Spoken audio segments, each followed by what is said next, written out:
Hello friends, and you are very warm welcome in my educational YouTube channel that is Biology Prospect. आज हमारे इस video में हम लोग जानने वाले हैं process of fertilisation, pregnancy and the development of embryo. यह है आज के हमारे विषय। इस वीडियो के थ्रू मैं वन बाय वन आप लोगों को फर्टिलाइजेशन का जो प्रोसेस है वो एक्सप्लेन करूँगी, and then after the process of implantation, यानी कि एम्ब्रायो कैसे फिक्स होते हैं यूट्रस वॉल में, and then after the development of the embryo few stage. ये आज के हमारे विषय है। हालांकि ये काफ़ी लंबा एक्सप्लेनेशन है, इसीलिए एक वीडियो में ये कंप्लीट नहीं होगा। मेरा अपकमिंग वीडियो में मैं आप लोगों को function of the placenta and the formation of twins के बारे में एक्सप्लेन करूंगी। तो आज के वीडियो शुरू करते हैं और जानते हैं what is fertilisation and where the fertilisation take place. कहाँ पर फर्टिलाइजेशन होता है और फर्टिलाइजेशन कैसे होते हैं। तो इस विषय में सबसे पहले जो चीज़ हम लोग पहले मेरे प्रीवियस कुछ वीडियोस में ही आप लोगों को मैं एक्सप्लेन की हूँ कि स्ट्रक्चर ऑफ ओवा या ओवा बोल सकते हैं एंड स्ट्रक्चर ऑफ स्पर्म। मेरा पिछला वीडियो में मैंने स्ट्रक्चर ऑफ स्पर्म के बारे में बताए थे। उसमें मैंने कहा था कि स्पर्म के ऊपर में जो हेड होता है, जिसके अंदर में न्यूक्लियस यानी कि male genetic materials, so called that is genetic DNA, hereditary material that is DNA, genetic code DNA कुछ भी बोल सकते हो, वो रहते हैं, वो मेल न्यूक्लियस में रहते हैं। लेकिन ये न्यूक्लियस के ऊपरी वाले हिस्से में एक्रोसोम बोल के और एक पार्ट आपको दिखाई दे रहा है। मेरे जो स्लाइड में आपको प्रेजेंट कर रही हूँ उस स्लाइड में आपको ये चीज़ दिखाई दे रहा है। तो ये एक्रोसोम वाला पार्ट जो है, इसके नीचे न्यूक्लियस जेनेटिक मटेरियल्स कंटेन करते हैं मेल का। सिमिलरली फीमेल का जो ओवा होता है, उस फीमेल का ओवा, उसके अंदर में भी एक न्यूक्लियस होता है। मेरे स्लाइड में मैं इस चीज़ को बहुत ही ईजी वे में एक्सप्लेन करने की कोशिश की हूँ। इस ओवा में ब्लू कलर का जो पार्ट आपको दिख रहा है वो न्यूक्लियस है, जिसमें फीमेल यानी कि फीमेल का जो न्यूक्लियस जेनेटिक कोड होता है, यानी कि मदर का जो डीएनए होते हैं वो वहाँ पर स्टोर रहते हैं। एंड देन आफ्टर ये न्यूक्लियस जो रहते हैं वो एक विस्कस जेली के अंदर ऊपर में तैरता हुआ ये न्यूक्लियस नॉर्मली रहता है। सेल स्ट्रक्चर डिस्कस करेंगे, इसके बारे में बताएंगे। तो उसे हम लोग कहते हैं साइटोप्लाज्म। तो साइटोप्लाज्म के ऊपर न्यूक्लियस ओवा के अंदर में रहा, एंड साइटोप्लाज्म के अंदर मेल न्यूक्लियस वो स्पर्म के अंदर रहा। Both nucleus contain 2n number of chromosome, 6 chromosome. ठीक है, ये ह्यूमन रिप्रोडक्टिव सिस्टम का दो different sex cell, sperm and the ova. और दो चीज यहाँ पर हम लोग को दिखाई दे रहा है ओवा में जो है corona radiata and zona pellucida. ये दोनों जो स्ट्रक्चर है, corona radiata and zona pellucida, ये दोनों नेम थोड़ा सा डिफरेंट है स्पर्म के रिस्पेक्टिव में। क्यों? स्पर्म का स्ट्रक्चर डिफरेंट था, इसका स्ट्रक्चर, ओवा का स्ट्रक्चर डिफरेंट है। स्पर्म मोटाइल है, ओवा नॉन मोटाइल या फिर बोल सकते इमोटाइल है, फिक्स रहते हैं, ओवा मूव नहीं करते हैं। स्पर्म मूव करते हैं because of the movement of flagella और movement of filament, sorry axial filament ना। यहाँ पर कोरोना रेडिएटा और ये जोना पेलुसिडा, ये दोनों चीज़ होता क्या है फ्रेंड्स, ये दोनों पॉइंट्स को नोट कीजिएगा, क्योंकि क्वेश्चंस में हमेशा आता है ड्रॉ द डायग्राम ऑफ ओवा या draw the diagram of ovum, female ovaries और द ओवम। तो ओवम का जो डायग्राम होता है, इसमें ये चारों पॉइंट्स जो है बहुत इंपॉर्टेंट होता है, बिकॉज साइटोप्लाज्म न्यूक्लियस तो we can everybody know that one, but the corona radiata and the zona pellucida. चलिए जानते हैं दोनों के बारे में बहुत ही शॉर्टली, बहुत ही ईजी वे में। कोरोना रेडिएटा ये होता है inner most layer of the cell. जो ओवा है वो सिंगल सेल है, उस सिंगल सेल का इनर मोस्ट, यानी कि काफ़ी सारे छोटे छोटे सेल्स मैंने फीमेल रिप्रोडक्टिव सिस्टम में बताई थी। जब ओजेनेसिस प्रोसेस होते हैं, ओजेनेसिस प्रोसेस में बहुत सारे ओवा का प्रोडक्शन होता है, लेकिन जब मेन ओवा मैच्योर होकर बाहर निकल के फेलोपियन ट्यूब में आता है, उस ओवा के चारों ओर एक लेयर बना रहता है ओवा, काफ़ी सारे छोटे छोटे सेल्स का, जो कॉर्पस लूटियम में हम जिसके रूप में हम कॉर्पस लूटियम्स के रूप में अपने जानते हैं। तो ये छोटे छोटे जो सेल्स उसके चारों ओर जो घेरे हुए रहते हैं, inner most layer of the cells, and it is the inner protective layer supply protein to the cell। यानी कि मेन जो पार्ट है न्यूक्लियस, ओवा के अंदर में जो हेरिडिटरी मटेरियल डीएनए, जो फीमेल डीएनए है, उस डीएनए को, उस न्यूक्लियस को अलाइव रखना, इसके लिए एक लिक्विड मीडियम की ज़रूरत होता है, एक नरिशमेंट यानी कि न्यूट्रिएंट्स की भी ज़रूरत होती है। उस न्यूट्रिएंट्स को सप्लाई करता है कोरोना रेडिएटा सेल्स। ये एक इनर मोस्ट लेयर बना के रखता है। कहाँ? ओवरी के अंदर। ओजेनेसिस प्रोसेस के टाइम में जो ओवम प्रोड्यूस होते हैं, उस ओवम के चारों ओर ये एक लेयर बना के रखते हैं। एंड ये लेयर जब यूट्रस में फेलोपियन ट्यूब में ओवम सीक्रेट होते हैं, एंड उसके बाद जब फेलोपियन ट्यूब से वो, मैं बताऊंगी आगे, वो जैसे जैसे निकलते आगे प्रोसेस उनका होते जाते हैं सेल डिवीजन, ये पार्ट हमेशा उसके साथ ही रहता है। धीरे धीरे ये रैप्चर होता है या फिर डिसअपियर होने लगते हैं। लेकिन जब तक ये घेर के रखता है ओवा को, तब तक अंदर के जो न्यूक्लियस है उसको प्रोटीन सप्लाई करता है, यानी कि उसको न्यूट्रिएंट सप्लाई करते हैं लाइफ रहने के लिए। तो ये हो गया कोरोना रेडिएटा, आउटर लेयर, और आप बोल सकते हैं कि inner most layer of the cell ovum का। अब हो गया जोना पेलुसिडा। जोना पेलुसिडा, ये जो लेयर है आपको दिख रहा है, येलो कलर का एक लेयर, जो कोरोना रेडिएटा बाहर का पिंक कलर का मास ऑफ द सेल, और उसके अंदर में ऑरेंज लाइट पिंक कलर का जो ओवा है। इन बिटवीन दो लेयर्स आपको दिख रहा है, एक लाइट ग्रे, एक येलो कलर का। ये जो लेयर है जोना पेलुसिडा, ये कम्युनिकेट करते हैं किसको? ओसाइट्स एंड फॉलिकल सेल्स को। ओसाइट्स मतलब ओजेनेसिस प्रोसेस में जो ओवा का प्रोडक्शन होता है, उस समय जो सेल ओवम के रूप में कंप्लीट इमैच्योर, तब तक पूरा मैच्योर नहीं हुआ, वो जो इमैच्योर सेल ओवम, ओसाइट्स उसको हम लोग कहते हैं। और फॉलिकल सेल्स मतलब यूट्रस और ओवरी के अंदर में जो सेल्स, ओवरी वॉल्स में जहाँ पर ओजेनेसिस प्रोसेस होता है, उस प्रोसेस वहाँ पर जो सेल्स रहते हैं फॉलिकल सेल्स, इन दोनों के बीच में कम्युनिकेशन, मतलब इमैच्योर ओवम का प्रोडक्शन के टाइम में उसके अंदर में उस जो न्यूक्लियस रहते हैं, जो सेल रहते हैं, उसका नरिशमेंट करना, उसका कम्युनिकेट करना, एक दूसरे के साथ जोड़े रखने की जो लेयर बनता है, उस लेयर को हम लोग कहते हैं जोना पेलुसिडा। तो जब ओवम मैच्योर होके ओवरी से फेलोपियन ट्यूब में एंटर करते हैं, उस समय इस ओवम में ये दोनों लेयर प्रेजेंट रहते हैं, और मैच्योर ओवम में ही ये दोनों लेयर प्रेजेंट होते हैं। अब आते हैं हमारे आज का मेन टॉपिक या मेन पार्ट, जैसे व्हाट इज फर्टिलाइजेशन। मैंने आप लोगों को ये दोनों डिस्क्रिप्शन इसलिए दिया क्योंकि फर्टिलाइजेशन प्रोसेस में ये दोनों न्यूक्लियस एक दूसरे में फ्यूज होते हैं।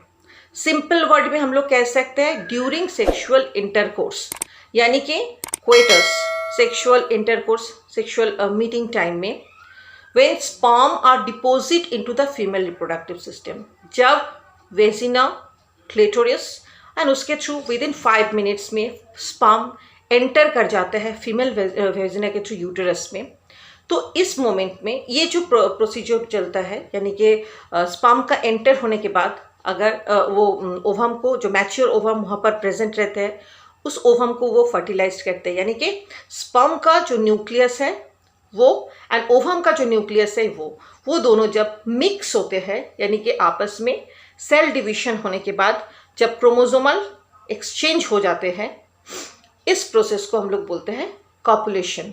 आई repeat once again that during the sexual intercourse और द कोइटस, सेक्सुअल इंटरकोर्स को कोइटस कहते हैं बायोलॉजिकल लैंग्वेज में, sperm are disposed into the female reproductive system is known as copulation.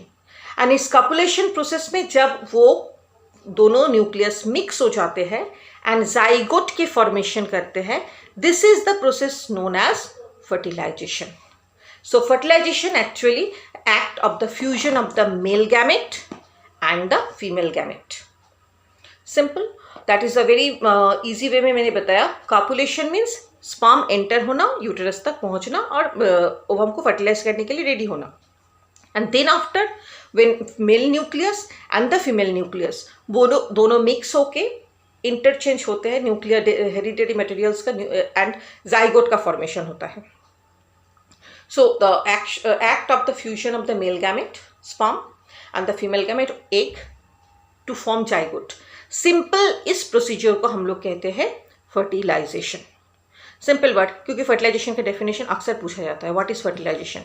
सारे मैमल्स में जो बेबी बर्थ यानी कि पर्चुरेशन प्रोसेस से जुड़े हुआ सारे मैमल्स में fertilisation process, even the plant body में भी फर्टिलाइजेशन प्रोसेस मतलब पोलन ग्रेस एंड आपका फीमेल का ओवम को जोड़ने को जो प्रोसीजर होता है उसी को बोला जाता है fertilisation process. Same thing happens here human body also. Now fertilisation होता क्या है, मैंने फर्टिलाइजेशन का I mean female reproductive system का मेंस्ट्रुअल साइकिल्स के समय भी एक्सप्लेन किया था कि फर्टिलाइजेशन होता है ह्यूमन फेलोपियन ट्यूब में, यानी कि ह्यूमन फीमेल बॉडी में वेजिना के थ्रू स्पर्म एंटर हो जाने के बाद स्पर्म का स्पीड काफ़ी ज़्यादा रहता है। यहाँ पर within 5 minutes during after the copulation within 5 minutes sperm enter करते हैं, वहाँ पर मैच्योर एग अगर मिल जाते हैं तो उसको फर्टिलाइज करते हैं, यानी कि न्यूक्लियस का एक्सचेंज होता है मटेरियल्स का। तो ये प्रोसीजर जो होता है, ये प्रोसीजर कंप्लीट होता है फेलोपियन ट्यूब में। देन आफ्टर फेलोपियन ट्यूब में प्रोसीजर कंप्लीट होने के बाद जो प्रोसेस स्टार्ट होता है दैट इज इम्प्लांटेशन। तो आज हम लोग इसके बाद वाला प्रोसेस जानेंगे, what is implantation. Implantation process और ओव्यूलेशन से लेके इम्प्लांटेशन, ये पूरे प्रोसीजर जो है फेलोपियन ट्यूब से ही होता है। That means outside copulation time sperm body में एंटर हो गया, एंटर होने के बाद जैसे वो यूटेरस तक पहुंचा स्पर्म, अगर मैच्योर ओवम वहाँ पर प्रेजेंट है तो वो फर्टिलाइज्ड करेगा, नहीं है तो वो कुछ ही पल के लिए अलाइव रहता है। You know by the way in this matter मैं एक बात कहना चाहूँगी कि हमारे जेनिटल ट्रैक्ट में, फीमेल जेनिटल ट्रैक्ट में स्पर्म अप्रॉक्सीमेटली 24 से 72 आवर्स ही अलाइव रहता है और एसिडिक मीडियम रहता है हमारे जेनिटल ट्रैक्ट का। By the way, ovulation time, what is implantation? Now, implantation process को बहुत सिंपल वे में अगर सिंगल सेंटेंस में हम लोग एक्सप्लेन करने जाए तो मैं बताऊंगी कि fixing of the zygote on the wall of uterus. Uterus के वॉल में जाइगोट का फिक्स होना, यानी कि वहाँ पर अब जाइगोट का स्लोली डेवलपमेंट होगा। इस प्रोसेस को हम लोग कहते हैं इम्प्लांटेशन प्रोसेस। लेकिन इस प्रोसेस में कई स्टेप्स हैं जो कि मैं यहाँ थोड़ा बहुत इजी वे में मैं एक्सप्लेन करने की कोशिश करूँगी। आगे चल के इन ब्लैक बोर्ड पे मैं इसका डायग्राम बना के आप लोगों को function of the placenta and formation, baby formation, twins formation, इसके बारे में अगले वीडियो में मैं कमिंग वीडियो में आप लोगों को बताऊँगी। तो चलिए देखते हैं कि इम्प्लांटेशन का जो डिफरेंट स्टेज है वो स्टेज क्या होता है। पहले होंगे ओव्यूलेटेड सेकेंडरी ओसाइट्स, मतलब ओव्यूलेशन के बाद, ओव्यूलेशन मतलब ओवम का प्रोडक्शन होना। सिंपल मेंस्ट्रुएशन साइकिल्स के थर्ड स्टेज, यानी कि फॉलिकल स्टेज के बाद जो ओव्यूलेटरी स्टेज है, ओव्यूलेटरी स्टेज में ओवम, मैच्योर ओवम प्रोड्यूस होके हमारे फेलोपियन ट्यूब में आ गया। अब फेलोपियन ट्यूब में वो आने के बाद धीरे धीरे जैसे वो फेलोपियन ट्यूब से होते हुए day 1, day 2, day 3 and day 4 में पहुंचते हैं। डे 3 तक उस ओवम के अंदर में फ्यूजन हो जाने के बाद, प्लीज़ एक चीज़ हमेशा ध्यान में रखिएगा, अगर ओवम स्पर्म के न्यूक्लियस के साथ फ्यूज होते हैं, इसका इस सिंपल फ्यूज फ्यूज वर्ड का मतलब होता है mail nucleus and female nucleus का आपसी डीएनए एक्सचेंज करना। और जबकि हम लोग सेल साइकिल, मेरा एक वीडियो में सेल साइकिल के ऊपर ऑलरेडी पोस्ट कर चुकी हूँ, आई होप आप लोग उसको देखिए। उस सेल साइकिल में हम लोग जानते हैं कि मिटोसिस एंड मायोसिस 2 डिवीजन होते हैं, और ये फेलोपियन ट्यूब में जो डिवीजन होगा वो है मियोसिस डिवीजन। यहीं पर वो डिवीजन होता है मियोसिस। एंड देन आफ्टर जैसे वो डे 4 में पहुंच जाएगा, वहाँ मियोसिस नहीं होगा, वहाँ मिटोसिस डिवीजन होगा। Please keep it in your mind. Meiosis division reduce division होता है, वहाँ रिडक्शन होता है। मैं उसके बारे में दूसरे वीडियो में बताऊंगी, क्योंकि काफ़ी एलेबोरेट हो जाएगा इस वीडियो में अगर मैं वो बताऊँ तो मियोसिस डिवीजन के प्रोसीजर से, बिकॉज क्लास 10 के सिलेबस में ये है इसलिए मैंने बताया, मियोसिस डिवीजन के थ्रू जो male zygote, male nucleus 2n and female nucleus 2n है, वो दोनों रिड्यूस होकर n नंबर पे आ जाएगा, यानी कि ह्यूमन बॉडी से क्रोमोसोम नंबर जो 2n नंबर है उसको कैरी करेगा। ओके, अब वो कैरी होके कहाँ पहुँचेगा? फेलोपियन ट्यूब से होते हुए वो कैरी होके डे 1 में, जैसे मैं पिक्चर में आप बहुत ही क्लियर दिख रहा है, it is the stage of the anaphase stage, दोनों सेपरेट होके ऊपर तरफ जा रहा है। अब अगर आप लोगों को सेल साइकिल पता है तो ये समझने में आसानी होगा। वो दोनों न्यूक्लियस मिक्स होके डिवीजन होके डे 2 में 2 साइटोकाइनेसिस हो जा रहा है, सॉरी कैरियोकाइनेसिस कंप्लीट हो जा रहा है, साइटोकाइनेसिस कंप्लीट हो रहा है। डे 3 में साइटोकाइनेसिस कंप्लीट होके 4 सेल डिफरेंट सेल्स में डिवाइड हो रहा है। एंड डे 4 में क्या हो रहा है? डे 4 में a group, a bunch, we can say the pop up of the cell ball, produce करते हैं, इसको हम लोग कहते हैं morula. Please keep it your mind, इसको हम लोग बोलते हैं मरूला। मरूला इज नथिंग, कोई बहुत बड़ा चीज नहीं है, ये है ball of the cell. Ovum का आफ्टर फ्यूजन के बाद जो जाइगोट फॉर्म होता है, वो जाइगोट डिवाइड होके, सेल डिवीजन होकर जो बॉल फॉर्म करते हैं, सेल का जो बॉल, काफ़ी सारे सेल्स जमा होकर इकट्ठा ball, that is called morula. ये डे 4 में होता है after fusion, after fertilisation day 4 में मरूला फॉर्मेशन हो गया। अब ये मरूला जैसे मल्टीपल नंबर में 2 to 4, 4 to 6, 6 to 8 like double, मतलब मल्टीपल फॉर्म में ये बढ़ते रहेगा। क्लियर? तो जैसे मरूला फॉर्मेशन हो गया, अब उस मरूला स्लोली मूव करेगा, एंड मूव करने के बाद वो कहाँ पर पहुंचेगा? वो इनर सेल ऑफ मस यानी कि वॉल ऑफ यूटेरस में आएगा। जब वो वॉल ऑफ यूटेरस में आएगा, उसका डिवीजन कंटिन्यू रहेगा, बिकॉज सेल डिवीजन ही हमारे जीवन की बेसिक है। हम अगर लाइफ गेन हमारी जो लाइफ मदर्स वोम में स्टार्ट होते हैं, वो एक सिंगल सेल से शुरू होता है, and then after we are become a multicellular animals और so called multicellular human beings, whatever it is. So this morula formation होने के बाद जैसे वो यूटेरस में वॉल में एंटर कर गया, यूटेरस के इनर मास ऑफ सेल, उसका रिपीट डिवीजन होते रहता है और number of the cell multiple number में वो बढ़ते रहता है। ये सारा केस इम्प्लांटेशन के टाइम में ही होता है। अभी तक इम्प्लांटेशन प्रोसीजर कंप्लीट नहीं हुआ, फर्टिलाइजेशन कंप्लीट हुआ, इम्प्लांटेशन चल रहा है। इम्प्लांटेशन का फर्स्ट स्टेज में after fusion of the zygote, after fusion of the 2 gamete, zygote form हुआ। जाइगोट डिवीजन होने के बाद मरूला फॉर्म किया, जो कि number of the number of the same cells ovum का डिवीजन होके एक बॉल, सेल का बॉल बना, जिसको मरूला कह रहे हैं।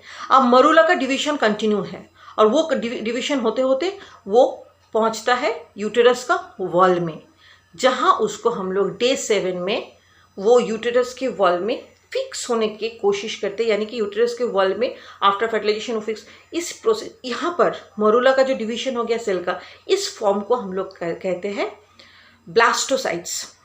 ब्लास्टोसाइट्स and morula almost same, difference days का होता है। मरूला का number of the cells divide हुआ, वही cell number of multiple number increase करके ब्लास्टोसाइट्स फॉर्म किया, और ब्लास्टोसाइट सेल ब्लास्टोप्लास्ट और ब्लास्टोसिस्ट के रूप में जाके वहाँ वॉल ऑफ यूटेरस में फिक्स हो गया। जब भी वॉल में यूटेरस का लिनिंग वॉल में, यूटेरस का एंडोमेट्रियम वॉल में जैसे ही जाइगोट फिक्स हो गया, उसका नाम चेंज हो गया। उसे हम जाइगोट नहीं, उसको तब हम लोग एम्ब्रायो कहेंगे। I hope you understand that one. Please don't confuse, because ये क्वेश्चन आता है during the fertilisation time which form. Maximum student इसमें गलती करते हैं, बोलते हैं एम्ब्रायो फॉर्मेशन। एम्ब्रायो फॉर्मेशन वहाँ नहीं होता है, एम्ब्रायो फॉर्मेशन यूटेरस में होता है आफ्टर ब्लास्टोसिस। क्लियर? सो मरूला ब्लास्टोसिस में कन्वर्ट हो गया, ब्लास्टोसिस यूटेरस के वॉल में फिक्स हो गया। जैसे यूटेरस के वॉल में वो फिक्स हो गया, अब फिक्स हुआ है तो उसका नरिशमेंट के लिए कुछ प्रोडक्ट, कुछ नेचुरल उपाय होना चाहिए, जो हमारे नेचर हमको दिया है, मदर्स को वो कैपेसिटी दिया है। तो क्या है होता है वहाँ पर, जैसे एम्ब्रायो यूटेरस के वॉल में फिक्स हो गया, इम्प्लांटेशन प्रोसेस कंप्लीट। अब शुरू होता है जो प्रोसेस, वो है प्लेजेंटा फॉर्मेशन। ये प्लेजेंटा फॉर्मेशन होता क्या है, पहले तो हम लोग जानेंगे कि व्हाट इज प्लेजेंटा। अगेन बहुत ही सिंपल वर्ड में मैं पहले बताऊंगी, बिकॉज सारे जो डिस्क्रिप्शन है इस वर्ड का, 1 by 1 अगर मैं ड्रॉ करके विदाउट स्लाइड ड्रॉ करके आप लोगों को बताऊंगी, तो हर किसी का अलग अलग फंक्शंस होगा, जो कि मैं नेक्स्ट स्लाइड में आप लोगों को बताऊंगी कि प्लेजेंटा का फंक्शन क्या है। आज सिर्फ हम लोग जान रहे हैं what is fertilisation, what is implantation and how placenta form. ये तीनों टॉपिक इस वीडियो में हम लोग क्लियर कर रहे हैं। नाउ प्लेजेंटा, आप जानते हैं प्लेजेंटा क्या होता है। Placenta is developing embryo is attached to the uterus by an organ called placenta। जिस प्लेस पर यूटेरस का वॉल में जहाँ एम्ब्रायो फिक्स होकर धीरे धीरे ग्रो करता है, एंड 9 month 10 days जब मदर्स वोम में एक बेबी ग्रो होता है, वो कंप्लीट टाइमिंग में उस एम्ब्रायो के चारों ओर जो एक सैग बनता है, जो एक एक एसोसिएशन बनता है मैटरनल एंड द फ्यूटल के बीच। मैटरनल मीन्स मदर्स ब्लड, यानी कि mother's body, different type of the blood, you know, different other material, hormonals, even gaseous exchange, whatever, the mother's body से जो फ्यूटस बॉडीज में आते हैं, and foetus से जो excretory living organism excretory product produce होगा उसके body में, वो एक्सक्रीटरी भी निकलते हैं मदर्स की बॉडी के थ्रू। तो ये जो लेन देन, ये जो कम्युनिकेशन, एसोसिएशन बनता है, इस चीज को जो पार्ट कवर करते हैं उसी को हम लोग कहेंगे placenta. Very simple word, I am just explain. Literally अगर आपको डेफिनेशन में पूछते हैं व्हाट इज प्लेजेंटा, तो आंसर यही होगा, developing embryo is attach on the uterus wall in the organ that is form a organ that is called placenta. Placenta वही organ है जो यूटेरस वॉल में एम्ब्रायो को फॉर्मेशन में, यानी कि एम्ब्रायो को डेवलपमेंट में हेल्प करता है। एंड इसका मेन फंक्शन में नेक्स्ट कमिंग वीडियो में बताऊंगी। इसका मेन मुख्य रूप से इसका काम यही है कि मैटरनल यानी कि मदर्स बॉडी के साथ फोटल बॉडी को जुड़े रहना एंड फिजिकल एक्सचेंज में हेल्प करना। Okay, that is physical exchange में इसको हेल्प करते हैं। Now different parts of the placenta के जो और डिफरेंट पार्ट्स है उसके बारे में थोड़ा सा डिस्क्रिप्शन यहाँ पर हम लोग जानते हैं अकॉर्डिंग टू योर सिलेबस। पहले जो स्लाइड में आपके सामने यहाँ पर दिखा रही हूँ उसमें सबसे पहले बीच में एक जो छोटा सा पार्ट आपको दिख रहा है that is foetus. Foetus after formation of the embryo, when the placenta formation start take, then it is called foetus. Approximately after 1 week, after the formation of the embryo, then the 8 weeks cover हो जाने के बाद उसको हम लोग बोलेंगे foetus. Foetus, embryo और zygote के बीच में डिफरेंस यही है, जाइगोट इनिशियली 1 सेल जब प्रोड्यूस हो रहा है वो जाइगोट डिवीजन होकर जब इम्प्लांटेशन होता है तब एम्ब्रायो, एंड इम्प्लांटेशन होने के बाद जब उसके ऊपर प्लेजेंटा का फॉर्मेशन होने शुरू हो जाता है, यानी कि मैटरनल और फोटस के बीच में कम्युनिकेशन शुरू हो जाता है, तब उसको हम लोग बोलेंगे फ्यूटस। क्लियर? नाउ फ्यूटस के चारों ओर जो वॉल्स होते हैं, first of all foetus living organism है, वो लिविंग बींग्स है, तो उसके लिए as usual water, gaseous exchange, excretion product release होना, या फिर अदर्स ब्लड कम्युनिकेशन, ये सारी चीज़ों का ज़रूरत पड़ेगा उसको अलाइव होने के लिए, उसको डेवलप करने के लिए, ग्रो करने के लिए, नरिशमेंट, ये सारी चीज़ फ्यूटस लेते हैं अपने मदर्स से।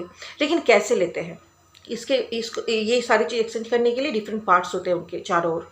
सबसे पहला पार्ट जो एक हॉलो पार्ट में आप देख रहे हैं, मदर्स के रेड कलर का एक कॉर्ड के साथ मदर्स वोम में यूटेरस से वो जुड़ा हुआ रहता है, this cord is called umbilical cord. ये अम्बिलिकल कॉर्ड यूटेरस को फ्यूटस के साथ जोड़ते हैं। क्लियर? काफ़ी सारा ब्लड वेसल्स आपको वहाँ पर दिख रहा है, ये ब्लड वेसल्स, अम्बिलिकल कॉर्ड जो होता है, हमारे नाभि जो होता है, नाभि that is the part, very simple word, Hindi में उसको नाभि कहते हैं। सो वहाँ से जो पार्ट जुड़ा हुआ रहता है यूटेरस के साथ, that is the umbilical cord place. Clear? Sorry, अब वो प्लेजेंटा की जिस वॉल में, uterus wall, placenta, umbilical cord हो गया। उसके बाद आपका डायग्राम में दिख रहा है सर्विक्स, यानी कि फ्यूटस का जो ओपनिंग पार्ट होता है वो हमेशा मदर्स वजाइना या फिर सर्विक्स पार्ट से नीचे तरफ होंगी। उसका हेड सरफेस जो है सॉरी, हेड पार्ट जो होता है वो सर्विक्स की तरफ मुड़ा हुआ रहता है। अब यूटेरस की सॉरी, अम्बिलिकल कॉर्ड फ्यूटस को जोड़ता है हमारे यूटेरस के साथ। अब उसके चारों ओर जो मेम्ब्रेन आपको दिख रहा है, उस मेम्ब्रेन में काफ़ी सारा ब्लड वेसल्स है, फ्यूटस है। अब जिस सैक के अंदर, प्लेजेंटा की जिस कवर के अंदर में ये फ्यूटस रहता है, उसे बोला जाता है एमिनियन। उस पार्ट को कहा जाता है एमिनियन, और उस एमिनियन एक लिक्विड, एक फ्लूइड से भरा हुआ रहता है, जो फ्लूइड फ्यूटस को आउटर शॉक्स या फिर बोल सकते हो कोई भी तरह का डिस्टर्बेंस से सेव करते हैं। उस फ्लूइड को हम लोग बोलते हैं एमिनियोटिक फ्लूइड। एमिनियोटिक फ्लूइड और एमिनोइन का मेन फंक्शन होता है फ्यूटस को सेव करना आउटर शॉक से, या कोई भी डिफरेंट टाइप ऑफ द